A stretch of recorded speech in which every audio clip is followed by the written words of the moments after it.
I'm really excited right now because I get to sit down with one of my favorite human beings in the world, Brian Decosta. Now, if you haven't watched the episode that we did before, then I'm going to pop a link below for you to be able to get a part of that. But this conversation, we're going to evolve into so much more. I've been very interested in what Brian's been doing since I really found out that he existed. And dude, you're doing great things. You're doing great things. I think you're a real leader from the front. You're actually in the trenches doing the work, walking the walk, and that is something that is rare in this world. So I really appreciate it. I'm really grateful, and I'm really grateful for taking this time out today and be able to share this with everybody as well. Thank you so much, Chris. Thank you.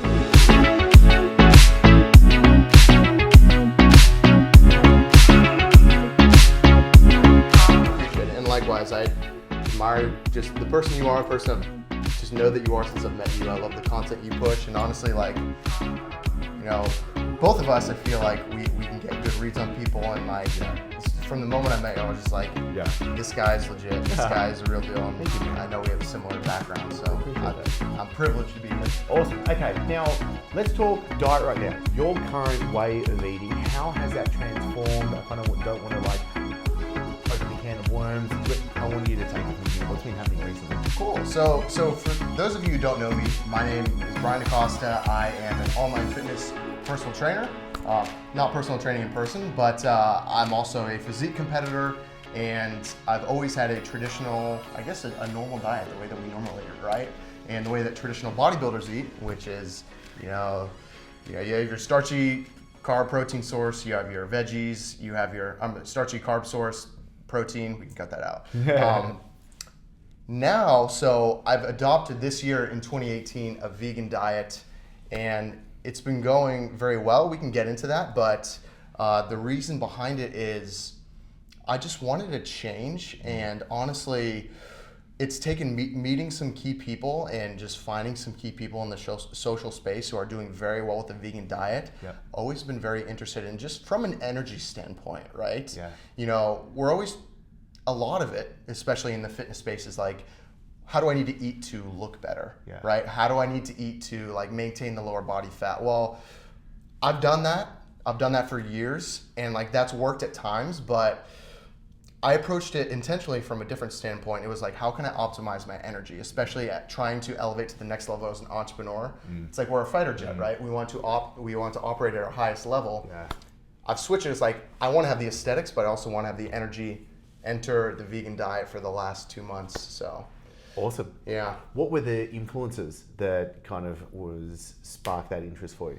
Yeah, so I found a doctor, funny enough, on YouTube. Yeah. It's amazing because, I mean, YouTube, university nowadays. His name is Dr. Joel Furman. Yes. And yes. he has a ton of different, research studies. He's a ton of different books. What's the book that he wrote?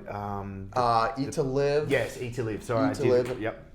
And one other one. And just reading the book, hearing him speak on finding his beliefs as an athlete and as a medical doctor, that sparked my interest.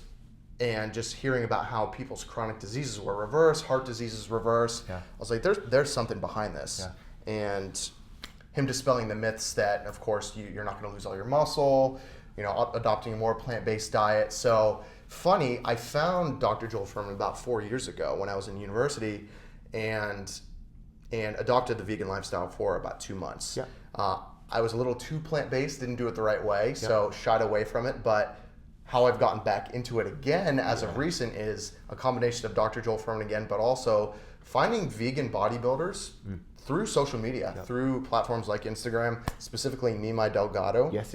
So he's an IFBB pro bodybuilder, and he's been lifetime meatless, never consumed meat, and he's been vegetarian for his whole life, and as of the last, I think, 2 to 3 years, vegan, and potentially more, don't quote me there, but meeting him in person and getting a couple workouts with him, lucky to be in the LA area, just made it abundantly clear to me, just like seeing his physique in person is clear as day, him talking to me like, no, you don't need animal products to maintain muscle. No, you don't need dairy. Like, that's all I needed right there. And then that time from when I adopted the vegan lifestyle came back, and I was like, I'm going to do this again. What were the biggest questions that came to your head when you were like, okay, I think this is something I want to do? this second time around? Yeah, it was more so from like, do I have the time to do this? Interesting, yeah. It was more so, do I have the time to do this? I knew that it was possible to get the macronutrients in. I questioned at first if I'd be able to get the protein, but you quickly find out that you can. It was more so like, am I going to have the time to cook?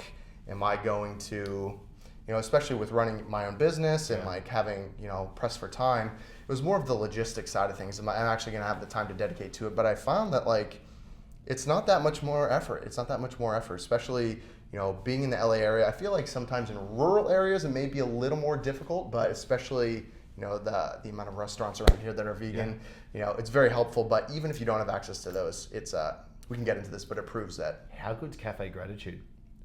Amazing. Dude, I love that place. Amazing. If you guys ever come to the LA area, actually write this down. Cafe Gratitude, bar none, the most amazing restaurant. What's your go-to meal there?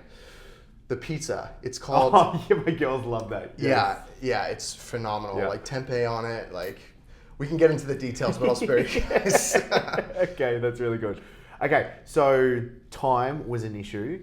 Were there any other questions that kind of like, or concerns that popped up when you were coming into this? Yeah. So obviously we do a lot of research, right? And it's like, okay, is this going to kill my gains? Am I going to be able to perform at my optimal level? Because I'm also preparing for a powerlifting meet now, which is something I've never done. It's like, I need to be getting stronger. Yeah. Am I going to be getting stronger? And there's these things where it's like, okay, if you have too much soy, your estrogen will spike, you'll get man boobs. And I'm like, what's going to happen? But after doing research, you quickly realize that these are a lot of just like myths that have been blown out of proportion. Totally. A plant-based diet is a diet that you can get all your micronutrients from. Obviously, you can hit all your macronutrients, and you're getting the nourishment. You're getting the nourishment from all these natural sources that are in their whole form. They haven't been run through the mill. They haven't been processed. They're literally like ripped out of the ground, minimal processing. Yep. And you can make a vegan diet as unhealthy or as healthy as you want to too, totally. I will say. Yeah. But yeah, just focusing on having these whole nourishing foods, getting the calories in, getting the macronutrients in, and it's been astounding. No, this has been great. This is why I really wanted to get you on and talk about this, because especially when it comes to the diet world, there's so many tribes, there's so many biases, there's so many like dogmatic approaches, and especially when it comes to like vegan and vegetarian, like there's such a problem with people just like jumping onto one bandwagon and just staying there. It's just like this religious belief. It's like, oh no, I can't go vegan or I can't go vegetarian because of like all these reasons. But it's also like, have you tried it? Do you know what I mean? Like, actually, have you done it? Have you, like, because if you haven't, then how can you really point the finger and wag it and say no? And that's why I love what you're doing. Do you know what I mean? You're going through these different things. Like, I haven't gone vegan or vegetarian for very long. I'll kind of do like stints of it, but I always know, and this is where I really want to talk to you, because you got into this for how can I perform best mentally? How can I be the best entrepreneur? And how can I also perform physique-wise and strength-wise as well, which is, I love what you're doing with this. And it's interesting because these conversations I've had recently with all these people, we've eventually come around and be like, yeah, look, being in shape is great, but having it as like your forefront goal for life just doesn't stay that way. Do you know what I mean? We need to perform on a day-to-day level as an actual person, as an entrepreneur as well. How have you found that? Like, what's the results so far when it comes to this? Yeah. So at least the way that I've structured things, again, it's been, get enough of the macronutrients in. And this is me thinking and talking like a bodybuilder here, guys, like talking about macros, proteins, carbs, fats. But that was my utmost important thing of utmost importance, was getting the calories in. So at least like how the day will be structured, I have found I operate best, and I know many people find this as well, with a smaller meal in the morning. Yeah. I found smaller meal in the morning and actually delaying the first meal for 2 to 3 hours after awaking, taking in caffeine and liquids and water in the morning, and really honing in on some work or whatever you have to do, like dealing with the kids or just like some focused work, 2-3 hours. And then I'll have a shake with a couple scoops of brown rice or pea protein and, some nut butter and some, fruits and some veggies, and that will be 600, 700, 800 calories easy. Maybe a greens powder thrown in there, and that provides all the nourishment I need. It's not super hard on the digestive system where I'm like, it's taking all my energy to digest like a big meat and potatoes meal. Yeah. And that'll hold me over clear until like 1 to 2, maybe even 3 in the afternoon. And then I'm finding that I'll have a big meal before I train around 5, maybe 6 p.m. Train at 5, 6 p.m. and then a big meal at night. Yeah.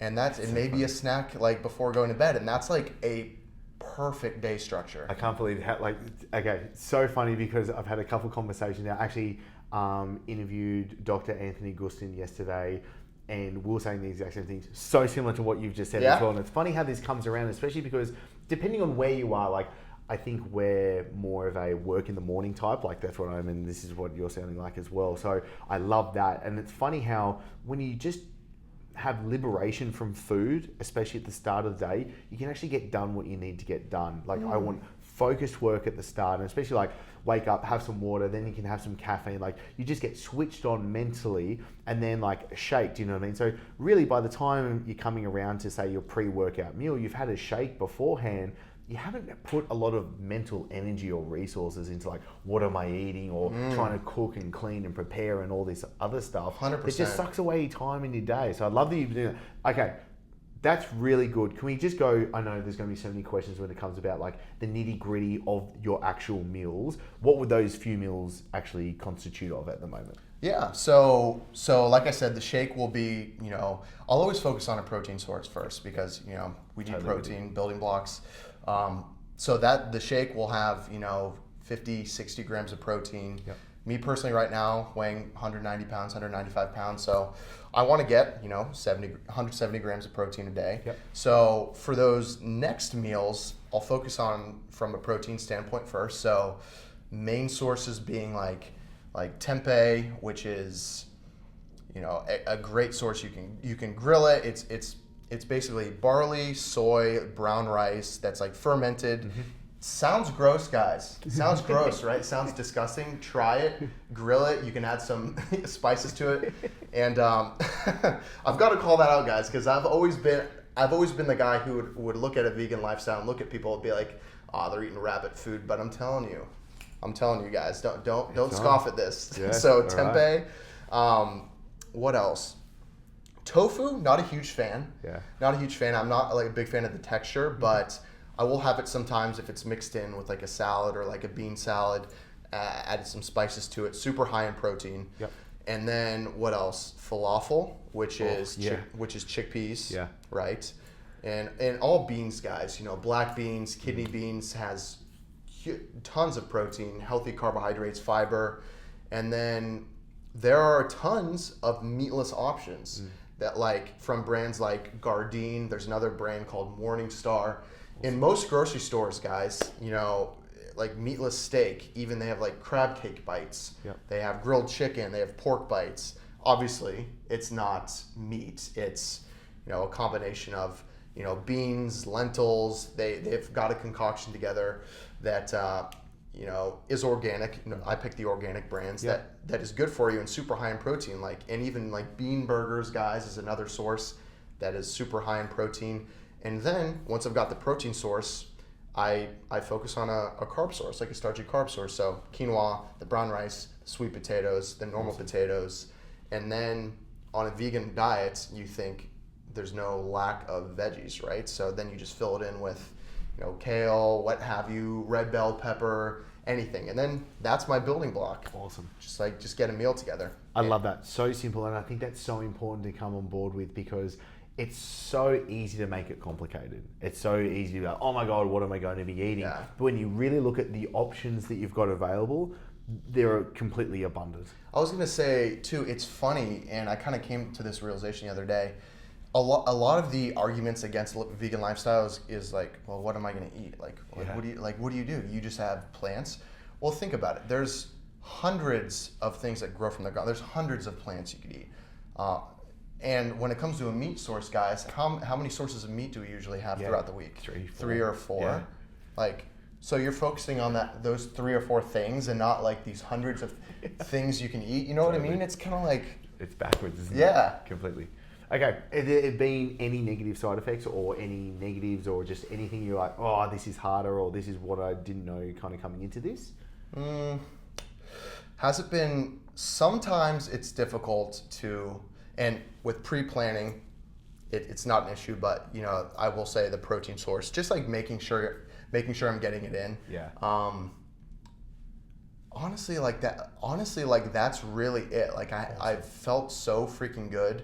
I will say, I think I've lost a little bit of size, but that's also not necessarily related to the vegan diet. It's more so because of my training volume, because guys, I've been strength training, as I said, has gone down. So that honestly, man, like that's really it. Awesome. Yeah. That's great. I'm loving this. Yeah. Are you getting a lot of questions from other people knowing that you're going through this? Tons. Yeah, tons. What are the most common questions that you're finding? It's really, are you losing your strength and where are you getting your protein? It's amazing. Wow. Okay. It's awesome. like literally, knocked that out of the park those already. are literally the questions. Yeah. So, and guys, I will say, like, I don't want you to think I'm trying to sell you guys on this style of eating. I've always been someone who's been a meat eater, eating dairy, and I simply just want to share how I've felt the last couple months. You know what I mean? Just like, I always approach it from the standpoint, like, these are my findings for like myself. Yeah. I'm not pushing them on you. Eat the way that you normally eat, that's fine, but something to chew on. That's why I really appreciate what it is that you do, and why I wanted to bring Brian on today and actually talk about this specifically, because you're just coming from the point of, this is what I'm doing and let me share with what I'm learning right now, which is brilliant, because unfortunately, and this goes with everything, but like, there are people that are just trying to like cram it down your throat for certain reasons, and it's always like, oh, it's a little bit standoffish, but you're coming in such an authentic and genuine manner that I really wanted to showcase this, and I really appreciate it. Now, when it comes to food, because we talked about last time, having not a great relationship with food. This is something we've both gone through as well. Has this something that's kind of like reared up again for you? Not now, but like recently, or something that you kind of got to keep track of, or you see that's kind of like maybe a little demon that's still sitting on your shoulder? Yeah, so guys, last time Chris and I did talk, we shared our struggles with eating, with, you know, binging in the past, purging in the past. Yeah. And it's unfortunately very rampant in the fitness industry. Yeah. So it's something I think that will never fully just go away. It's not something I presently struggle with. I haven't had any, you know, binging episodes, fortunately, in the last like 5 years, 6 years. But our relationship with food is touchy, right? Because, you know, I'm sure you've heard this comparison with drugs and like cocaine. You either do cocaine or you don't. Well, you have to eat with food. So like, what are the rules of engagement with food? Like, are you eating right now because it's emotional? Are you eating right now just because you need the nourishment?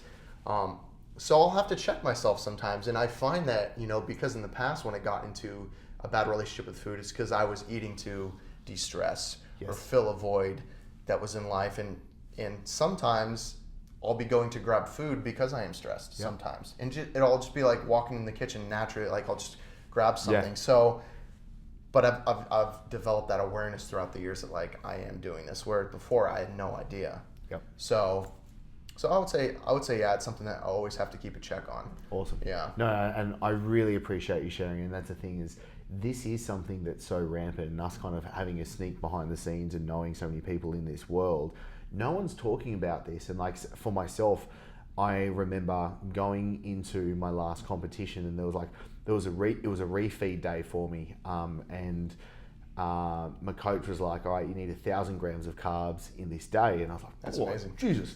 So anyway, there was a lot of food in the day, and I remember I just had to like push the food in, and I ate so much, I was I threw up. And now I didn't choose to throw up. I threw up because I had to, I was just so full. My body was just like, nah, you've done bad right now. This has got to go. Yeah. But I had the thought in my head, hang on, I just ate all that food and I'm not going to suffer the consequences. Do you know what I mean? Because I purged it out. And then there was other episodes where I did eat, binge, and then purge, knowing that. And I was like, okay, this is not good. Do you know what I mean? Like, this is something I have to focus on as well.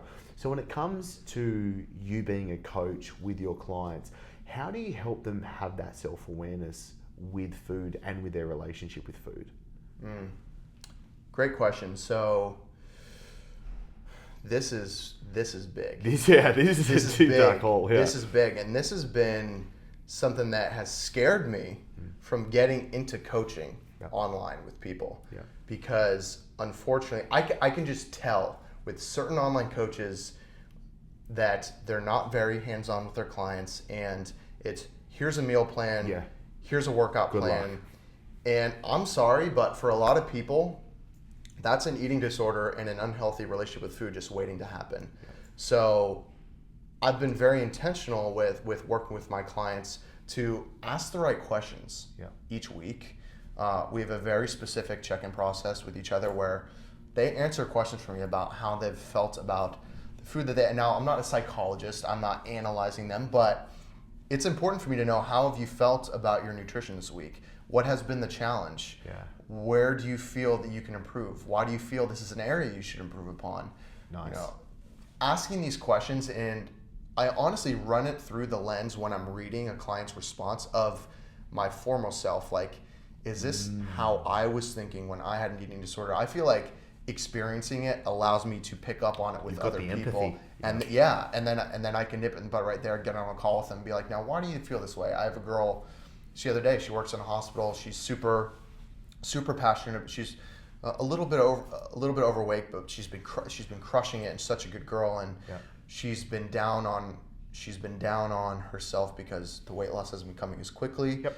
And she's been, wanting to push her calories lower each week to like keep up with, her expectation of herself. And she's been having some guilt feeling after eating, even if she's like hit her calories for the day, like just feeling guilty. So it's something that, taking someone on a physical journey, of a body recomposition and changing her body, it's an emotional experience. It's a spiritual experience. And I think it would be wrong as a coach to not just at least address those subjects with their clients. So it's something that... This is how you know you have a good coach. And I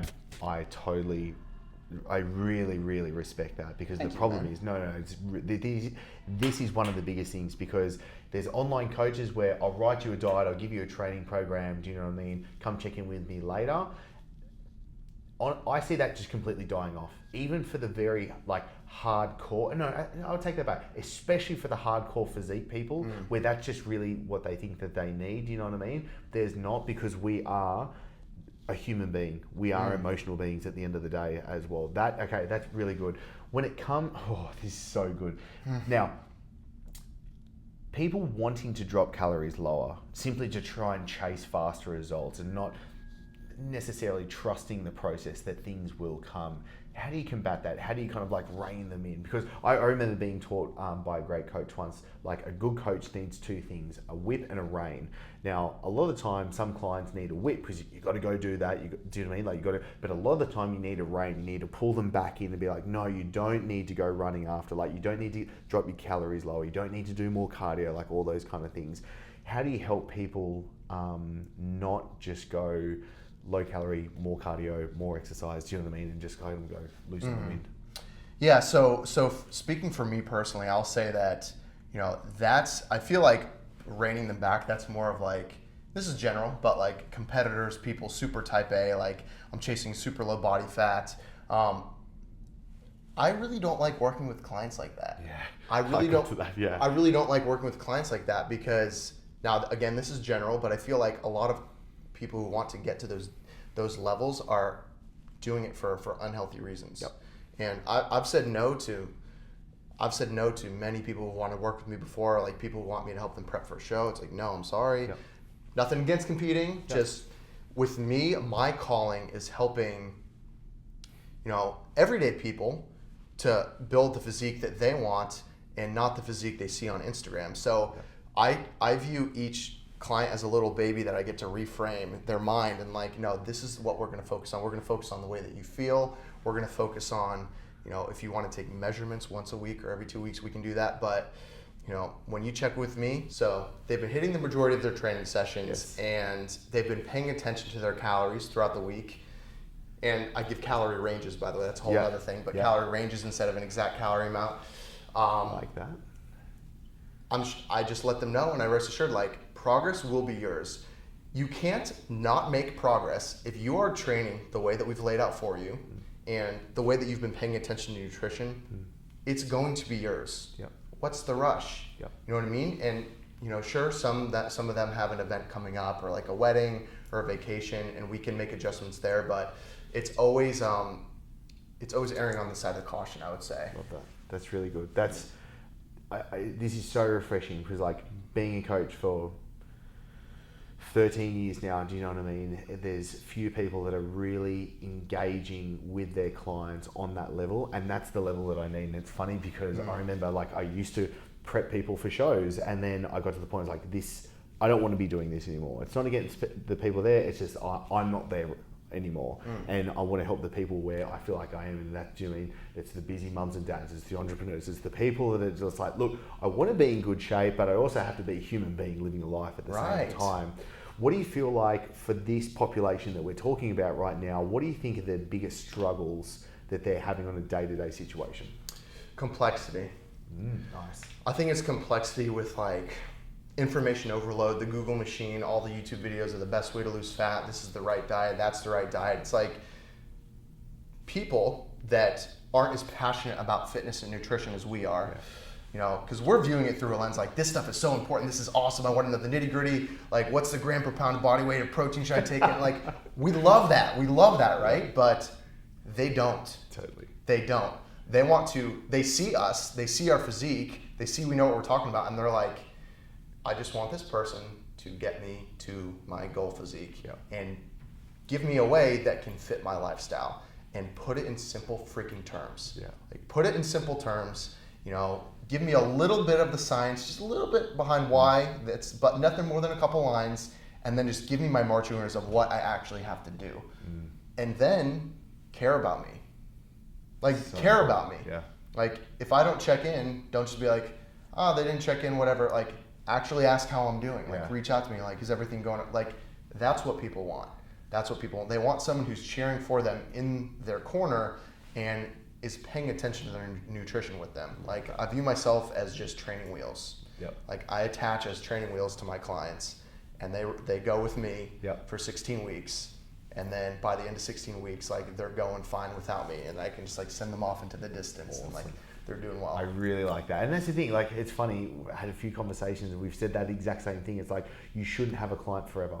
And if you do, you're probably doing something wrong at the end of the day, because this isn't about like giving a fish, it's teaching them to fish. It's empowering them to then go on further and do it themselves, because you're not going to have a personal trainer, do you know what I mean, for the rest of your life. You shouldn't at the end of the day, because also the best person that knows what we need to eat is essentially ourselves at the end of the day. And that's where you're obviously being able to teach people and show them what it is that they need to do to actually get back in touch with ourselves, because it's easy to really get caught up and lose, do you know what I mean, what is good for me at the end of the day, especially when you're just trying to follow some crappy diet and it's just telling you like gram for gram, meal for meal, what needs to be going on as well. And you want to know what? Some of you are like, well, that's the most scientific way to do it. You need to give the best information. And maybe that's true for some people, but what I find with the majority of people is they just need something simple, man. I agree. I 100% agree. Totally. It's funny because in the book, the first quote that I put in there from Derek Sivers was, if it were just more information we need, we'd all be billionaires with perfect abs. And I was just like, that is the best quote, do you know what I mean, that encapsulates the health and fitness world, because it's not about more information. And that's why I wanted to bring Brian on as well, because I know the practicality is, stop trying to watch every single YouTube video. Stop trying to listen to all the different podcasts, read all the different magazine articles, all those kind of things. It's what do you need right now to take the best next steps forward from today. And I think that's why I make the effort to bring these amazing people on board. It's been so fun, man. Dude, what do you want the viewer right now? What do you want the one thing for them to do from today? Oh, I love that. Well, what I would love for you to do is assess your relationship with your wellness routine right now. If you have one, and if you don't have one, you should have one, just in terms of, are you paying attention to your nutrition? Do you know your caloric maintenance to maintain your weight? Do you have a workout regimen that you're not just going to the gym and winging it? Guys, you don't have to be the best bodybuilder on the planet, but I truly believe everyone every day should be in touch and do a quick evaluation of where am I on my nutrition front so I can operate at my best capacity, and where am I with my training so I can get the dopamine release, the serotonin release, and just be my best self. So just do a quick self-assessment of your today, and that would make my day. Absolutely love that. That's awesome. I cannot speak highly enough of this gentleman next to me right now. Where do they go to learn more about yourself, Brian? Honestly, best place to find me is just the social medias, Instagram, YouTube. Just search my name, Brian Decosta, and I would love to chat with you guys. You can shoot me a DM. In my DM too much during the day, so if you guys enjoyed this, let me know. Fantastic. So I'll pop the links to make sure that you get in touch with Brian as well. We really appreciate you joining us here today. Obviously, any questions that you have and anything that we've covered today, from vegan, vegetarian, training, all the way through what your routine is for the day, and even what your relationship is with food, then make sure you do comment below for any questions as well. So thank you so much for joining us today. We're looking forward to seeing you in the next episode. See you guys. Now, this is where I want to make sure that you get the most out of being here, and I want to hear from you. So if you've enjoyed this episode, click like, and make sure I can send you the new episodes each and every week. Be sure to subscribe and hit that notification bell. Also, I really want to make sure that I'm giving you exactly what you need. So comment below. I want to know what you're going to take away from this episode. And the best conversations after every episode always happen in the Breaking Success Tribe. I'll pop a link below for you to join the free group so you get access to the guides, the live streams. I'm in there answering your questions personally each and every day, plus you get all the episodes as well. So thank you so much for being here and joining us. I'm really looking forward to seeing you in the next episode.